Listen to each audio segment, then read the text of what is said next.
Gemini, tignan po natin kung ano yung mensahe para sa iyo ngayong second quarter of 2024. So, this is for April, May, and June. Kung hindi pa po kayo nakasubscribe dito sa ating channel, please subscribe na po kayo and pa-like na din po ng ating video. At sa mga nais naman po mag-avail ng ating Evil Eye Amulet, ayan po, makikita nyo po yung link sa description box, Tarot Intentions by Aliana Reyes. Tingnan po natin, okay, this is for April, May, and June. This is for you, Gemini. Tignan po natin kung ano ang mga mensahe na ito. So, unahin muna po natin which is we have for April, okay? Tingnan natin. Spirit guide, okay. Satisfied po ba si Gemini pagdating sa life niya ngayong April 2024? So, what do you see in me? Marami kang tanong dito. Ano bang nakita sa'yo ng isang tao na yon? Diba? Tignan natin. Okay. Satisfied ka ba sa life mo? So, we have 9 of Cups. Yes. Ayan po. So, maraming medyo mag-ingat pala kayo dito kasi maraming mga tao na nakakakita po ng inyong growth, ng inyong success, Gemini. Kaya yung iba sa inyo, medyo mag-ingat kasi po maaring, ayan, it's either tampulan kayo ng chismis ngayong month na ito or may mga tao dito na mga magsisilapitan po sa inyo. Ayan, baka nakikita ka nila as a powerful, maraming connection, maraming pera, kaya nagsisilapitan sila sa'yo. So, piliin mo lang talaga dito yung mga tao na tutulungan mo. Ayan po. So, tingnan natin, satisfied ka sa life mo because we have 9 of Cups. Yung mga dreams, yung mga goals mo talaga, pwede ngayong April is matapos na po yan or ma-reach mo na yan, Gemini. Check natin mga positive things naman na paparating sa life mo.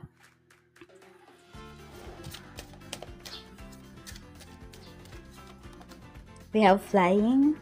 Okay, so pwede po na kung kayo ay nagbabalak na mag-travel for leisure or for work ngayong April, pwede po na totoo na po talaga yan na yung mga inaayos po ninyo ay ma-accomplish nyo na talaga. Okay, so nakikita mo yan, may growth talaga, may progress pagdating sa life mo.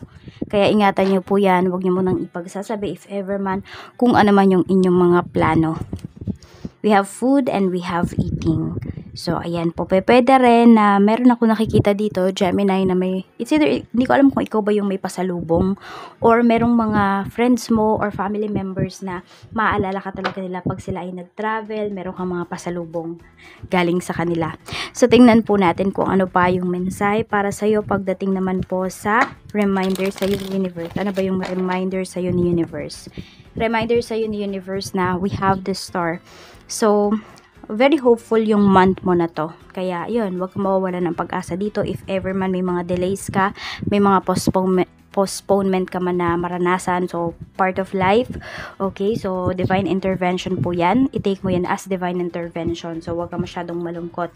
And also, give your best daw sa lahat ng ginagawa mo. Yun yung sinasabi sa'yo dito ni Universe. Yun yung reminder niya sa'yo. Diba? Para wala kang pagsisisi. Kahit sabihin natin, diba? If you give your best, tapos nag-fail, at least binigay mo yung best mo. Tapos, kung wari, tinipid mo naman yung efforts mo, pero nagtagumpay ka pa rin, manghihinayang ka naman. Sasabihin mo sa sarili mo, sana pala binigay ko na yung best ko. So, diba? Always give your best sa mga bagay-bagay po na talagang gusto ninyo. Okay? Para wala kayong pagsisisi. Tingnan naman natin pagdating sa work. Kamusta? Sa work, we have 3 of Wands. Meron talaga kayong ilo-look forward po dito. So, pwede nga na yung pag-fly na ito or yung pag-travel na ito is about your work. Ayan po. Meron dito kung nag-apply kayo pa ibang bansa, pwede po na kayo ay makapag-travel na talaga, makalipad na kayo ngayong month ng April. Pagdating naman po, kung dito naman kayo talaga sa Pinas nagwo-work, ayan, or kung nasa ibang bansa na kayo, meron pa kayong ilo-look forward. Ibig sabihin may magandang mangyayari po sa trabaho ninyo. Kaya ito, yung tinatanong mo dito, what do you see in me? Kasi pwedeng nakikita ng mga boss mo na may potential ka talaga. So, medyo masasabak ka dito sa isang trabaho na, you know, makikita mo talaga na kaya mo pala. Masasabi mo sa sarili mo na you are very powerful pala talaga, Gemini. Tingnan natin pagdating naman po sa family. Sa family, we have the lovers. Pwedeng may magpapakasal po dito. Hindi ko alam kung merong mahilig sa inyo ditong mag-bike, mag-bicycle. Ayan, so pwedeng family members mo, baka may bibili dyan sa kanila ng bike, motorbike, or bicycle. Ayun yung naririnig ko dito. Tingnan po natin. Oo. Tingnan natin pagdating sa friends. Sa friends, we have Queen of Wands. Okay, so meron kang kaibigan dito na merong mga good things na mangyayari sa life niya. Tapos, nakikita ko kasi dito na parang ikaw yung naging inspiration niya, Gemini. So, alam mo yon, sasabihin niya yan sa'yo, magkikwento sa'yo yung kaibigan mo na to. Hindi siya nagyayabang sa'yo, kinikwentuhan ka lang talaga niya na ikaw yung naging inspiration niya dito sa kanyang, sabihin natin sa nakamit niya na tagumpay. Oo, so yung friend mo na to, hindi ka talaga niya makakalimutan. Talagang parang saludong-saludo sa'yo tong kaibigan mo na to. So, alagaan mo yung friend mo na to kasi nakikita ko naman na totoo talaga siya sa'yo. Tapos, tingnan natin. Ewan ko, parang ninang or ninong siya ng anak mo. Tingnan po natin kung meron na kayong anak. Ayan. Tingnan po natin pagdating naman po sa love life mo. So, we have 2 of coins. Some of you, hindi nyo ito priority sa ngayon. Okay? So, this is some of you, list of your priorities yung love life ninyo. Ayan, meron din dito pwedeng may 2 tao dito na interested po sa inyo. Or kayo to, 2 tao yung interested kayo at tinitimbang ninyo sino ba yung tao na kunwari gusto mong i-pursue or gusto mong i-entertain. Ayan, nagdadalawang isip pa yung iba sa inyo dito. Siguro ayun, nagtataka ka, bakit magkasabay? Okay, parang ano ba yung nakita nyo sa akin? Yung iba sa inyo may kutob kayo na parang pinaglalaruan lang kayo ng mga taong to. So, follow nyo po yung intuition ninyo. Wala pong masama doon. Tingnan natin. Kung kayo naman po ay may asawa, mafe-feel mo ngayong ngayong month na to, Gemini, na pinaprioritize na kayo ng asawa mo, kayo ng family mo. Marami na siyang oras para sa inyo. Sa money naman po, we have Death card. So, merong new source of income dito na paparating ngayong month. Ayan po. Pwedeng mga ito ay mga side hustles nyo lamang po. Hindi siya permanent. Sabihin natin, every April nyo to parang binibenta. Every April nyo to, parang binibigyan ng oras talaga. Sa health naman, we have 9 of coins. Some of you ay healthy naman po talaga kayo dito. Maaring meron lang kayong tinatik na vitamins. More on vitamins lang yung nakikita ko dito. Yung iba naman, pwede rin naman na nagme-maintenance na kayo. Sa business naman po, we have justice. Ayan, sa business, baka kailangan nyo na magbayad ng kung ano man tong kailangan ninyong bayaran or kailangan ninyong ayusin. So, more on mga ito po yung mga legal papers. Yun po yung pinapakita sa atin dito. So, ayusin nyo na po para hindi kayo magkaroon ng problema kasi ito, di ba? What do you see in me? So, parang meron dito kasi pag-iinitan yung business mo, Gemini. So, mas maganda, di ba? Pag may hiningin papel, meron ka kaagad mapapakita sa kanila. Hindi ka maipit dito sa sitwasyon. So, ayan, tignan po natin. So, medyo may struggle, but may mga mas maraming good things na paparating sa iyo ngayong month of April. Check po natin by May naman po. Okay, so we have sexual desire by May. Tignan natin kung satisfied ka ba sa mga ganap sa life mo, Gemini. We have 5 of Wands. So, medyo umiiwas kayo dito. Pwedeng meron dito umiiwas kayo sa tukso. Meron dito umiiwas kayo sa away. Nakikita ko kasi sa inyo dito is parang ayaw nyo lang magulong buhay. Ayan. So, more on nakaka-recover pa lang po yung iba sa inyo dito. Ayan. So, we have 5 of Wands in reverse. So, pag-iwas po talaga yan. Satisfied ba kayo? Mas satisfied kayo nung April. So, tignan natin pagdating naman po sa pagdating naman sa mga positive things na paparating or mga blessings po na paparating sa life mo, we have baby. Okay. So, mag-ingat kasi yung iba sa inyo, pwede na, active yung inyong sex life. So, mag-ingat kayo kasi pwedeng may mabuo po dito. We have airplane. Okay, bakit mag-ingat kung hindi po kayo ready? But if you're ready naman talaga, ayan po. So, pwede po na may new beginnings para sa inyo dito. Hindi ko alam kung may magmamigrate ba talaga dito. So mag-ingat lang kayo kasi baka mamaya nasa ibang bansa kayo. Tapos you have a family here, Gemini. Tapos ayan, baka may mabuntis. So mag-ingat. Umiwas sa tukso. Ayan po yung kailangan ninyong gawin. Umiwas kayo sa tukso. Kahit ano pa po yung gender ninyo. Yun yung sinasabi sa inyo dito ngayong month of May. Yung iba naman sa inyo, pwedeng hindi kayo ito, pwedeng kakilala lang po ninyo. So, meron kayong makakadeal na mga ganyan na tao. Oo. Ngayong month. Check po natin, okay? Reminder sa'yo ni Universe, 4 of Wands. Maging matatag ka daw dito. At patatagin mo talaga yung iyong sarili. Na labanan yung mga tukso. Ewan ko ba, maraming tukso sa'yo dito ngayong month of May. Because siguro you have the money, you have the power, Gemini. Check natin, pagdating naman po sa work. Sa work, we have 8 of Swords. Marami kayong trabaho ngayong month na ito. So, ayan, medyo frustrated yung iba sa inyo. Pwede kasi na may mga plans kayo, may mga other plans kayo. Hindi siya natutuloy dahil sa trabaho. Parang nauubos po yung oras ninyo pagdating dito sa work. Pwede rin na nawawalan kayo ng time sa inyong family. So, yun. Family mo, ayan, Queen of Swords. Meron dito nagsusungit sa'yo na family members. Pwedeng sinisermonan ko or madalas kang sermonan ngayong month. Or pwede nga na ikaw to baka ikaw to dahil mainit ulo mo, dahil yung trabaho mo tuloy-tuloy. So, ayan po. Yung iba sa inyo, pwedeng kayo yung magsisermon. Check po natin pagdating naman po sa friends. Sa friends, we have Ace of Coins. Ayan, pagdating naman po sa kaibigan, pwedeng may offer sa'yo yung kaibigan mo dito. More on, nakikita ko dito pwedeng sasakyan. So, yun po, 'di ba? Nakita ko naman kanina, nasabi ko sa inyo, pwedeng merong mahilig magmotor, ganyan. Baka meron dito, ayun, bibili ng bago o kaya naman mag-upgrade or could be kasi ito, Ace of Coins. So, pasalo yung nakikita ko dito. Ayan, baka meron kang kaibigan na ipapasalo niya sa'yo yung kanyang sasakyan. Medyo mag-ingat ka kasi baka magkaroon ka ng problema dyan. Sa love life naman, we have 6 of Cups. Okay, may nakakamiss po sa'yo dito. Could be your ex. Ayan, namimiss ka niya. Baka namimiss ka niya dahil dito. Okay, so ayan. Pwede na naman na tayo hindi mo ex. Yung iba po sa inyo, pwedeng gusto nyo talagang magkaroon ng baby na ngayong ano na to. Parang ngayong buwan na to. I mean, gusto nyo nang mabuntis. Ganyan yung iba sa inyo. Or gusto nyo nang magkaroon ng anak bago matapos yung taon. Kaya po yung iba sa inyo, ay hindi bago matapos yung taon. Kung hindi, it could be next year. Ayan. So, yan po. Tignan natin. Mukhang may babalik dito na ex mo. Pero mag-ingat ka kasi baka mamaya hindi naman talaga siya seryoso sa'yo. Baka tinitignan lang niya kung naka-move forward ka na ba talaga sa kanya or hindi pa. Tignan natin pagdating naman po sa kaperahan. Sa kaperahan, we have the Hermit. Kailangan mo daw magtipid, sabi ni Universe. Mag-focus ka lang sa mga bagay na need mo talaga ngayong buwan na ito. Huwag ka daw masyadong kumasto. Sabihin natin yung sasakyan. Kung meron pa naman po kayong ginagamit, okay pa naman yun. Huwag daw muna kayong mag-upgrade. Kasi nga sabi ko sa'yo, ito, yung parang pinapasalo ng kaibigan mo sa'yo. Medyo mag-iingat ka kasi baka magka-problema ka talaga. So, we have 8 of Wands naman po pagdating sa health. Sa health naman, ayan, pwedeng meron dito, kung merong sabihin natin, meron kayong treatment na ginagawa or, you know, basta may treatment kayo tapos hindi na siya nagwo-work for you. So, pwede po yung iba sa inyo, meron kayo ditong bagong itatry. Ayan, or sabihin natin na yung vitamins ninyo, parang hindi na umuubra sa inyo. So, ayan, mag-iiba na po kayo.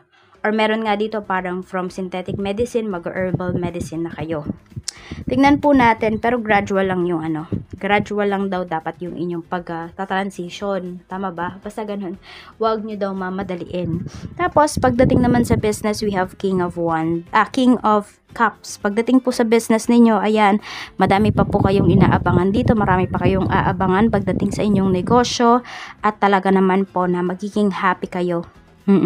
Yan lang, matuto talaga kayong umiwas at matuto kayong mag-control po ng inyong emotions kasi baka mamaya may makaaway kayo dito na client po ninyo or could be supplier. So kung sino man po itong mga nakakausap po ninyo pagdating sa business, mag-ingat po kayo. So tignan natin kung ano po yung mensahe pagdating naman po ng June. Ayan. Pagdating naman ng June Spirit Guide, kamusta po si Gemini by June? Tignan natin kung kamusta ka naman.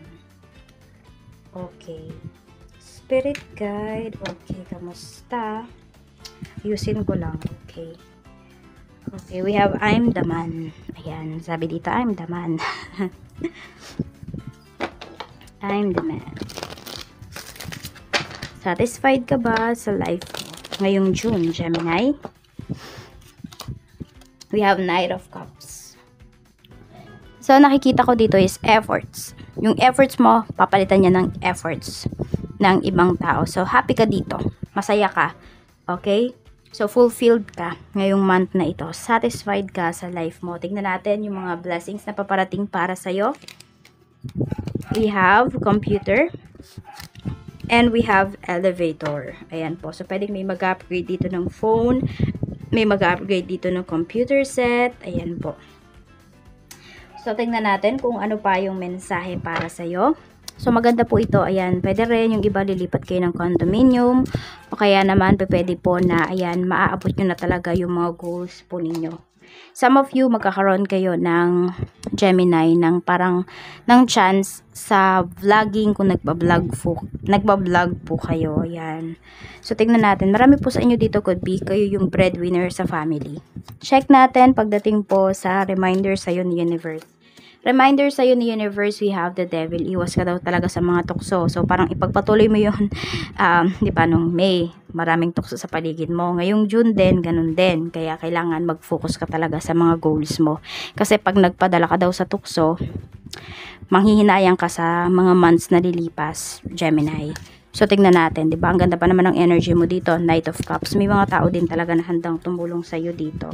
So, tignan po natin, okay, pagdating sa work, kamusta? Sa work, kamusta? We have Knight of Swords. So, ayan po, kailangan maging mabilis, kailangan maging eager talaga kayo pagdating dito sa inyong trabaho. Kasi meron din ako nakikita dito. Actually, yung iba sa inyo, kung malapit na matapos yung inyong kontrata dito pagdating sa trabaho, pwede pong kayo ulit, ma-offeran kayo dito ng bagong kontrata. Pero for some of you naman, kung hindi naman, okay, this is also your chance para mas makapaghanap pa po ng better na workplace. Tignan natin pagdating sa family. Sa family, we have 7 of Swords. Okay, meron ka mang family members dito na lagi na lang talagang gabi umuuwi. So, parang hinihintay mo pa siya. Yung iba naman po, pwedeng tumatakas. Ayan, meron naman dito, minamanipula ka ng family member mo. Isang family member ito. So, siguro pwedeng siya talaga yung pinagkakatiwalaan mo, 'di ba? Kaya mag-iingat po kayo. Kasi, pwedeng ang nakikita mo lang talaga sa kanya, mga good things. Kasi wala namang namamanipula na nafe-feel o nasasabi nila na namamanipula sila or sasabihin nila yon, hindi talaga. So, watch out dun sa mga kilo, sa mga sinasabi sa'yo nitong taong ito, Gemini, kasi baka namamanipulate ka na niya. Pagdating naman sa friends, we have Ace of Wands. Okay, pagdating sa mga friends mo, pinapakita naman dito na pwede po na ma-invite ka or may pag-travel kayo ng mga kaibigan mo ngayong June. Parang ano lang te, hindi to biglaan. Pwedeng nakaplan na to, pero pwede ngayon pa lang siya matutuloy. Or pwede po kasi na in-invite kayo ng isa nyong friend, and yung friend nyo na to, Gemini, matatampuhin to. Pag di kayo nagpunta, magtatampo talaga siya, baka hindi na kayo kausapin. So alam mo yan, parang may takot kayo dito sa friend nyo na ito. I mean, hindi man talaga takot, pero ayaw nyo siyang mawala. Tingnan natin, pagdating sa love life, we have 5 of coins. Ayun, yung iba nga sa inyo kasi talaga na yung love life, hindi nyo talaga yan priority sa ngayon. Kaya ayan po, medyo zero love life yung iba sa inyo, kasi alam niyo madami pa kayong responsibilities. Alam niyo na pag nagpapasok kayo ng tao sa life ninyo, hindi nyo rin talaga siya mabibigyan ng atensyon, ng effort. Kaya yun, mas mabuti pa yung iba sa inyo, parang mas pinipili nyo na lamang na maging mag-isa muna. Kung meron naman po kayong asawa at meron kayong karelasyon, pwede po na meron dito sobrang ma-pride. So, pwedeng ikaw yan, pwedeng yung person mo yan, Gemini. So, medyo nahihirapan kayo dito, pwedeng may away po kayo. Pwede namang matapos talaga yung away ninyo, pero may nagmamatigas kasi. This could be you, or could be your person. Sa health naman po, sa health, we have the Hierophant.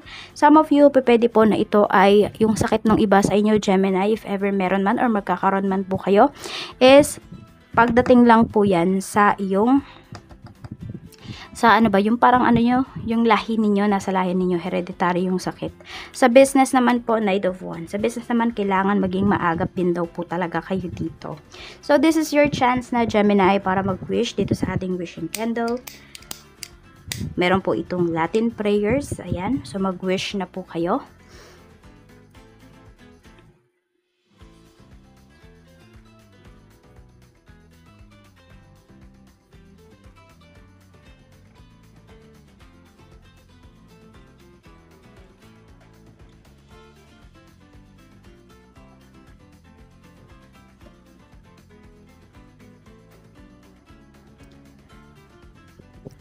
Ang lucky colors mo naman po ay red, white, and brown. Ang lucky day mo po is Saturday and Tuesday. At ang lucky numbers mo naman po ay 3, 36, and 41. So, isil na po natin ang wishes mo, Gemini. Maraming salamat. Mag-iingat po kayo always. And siksik, liglig at umaapaw na blessings ang paparating sa iyo ngayong second quarter of 2024. Bye-bye!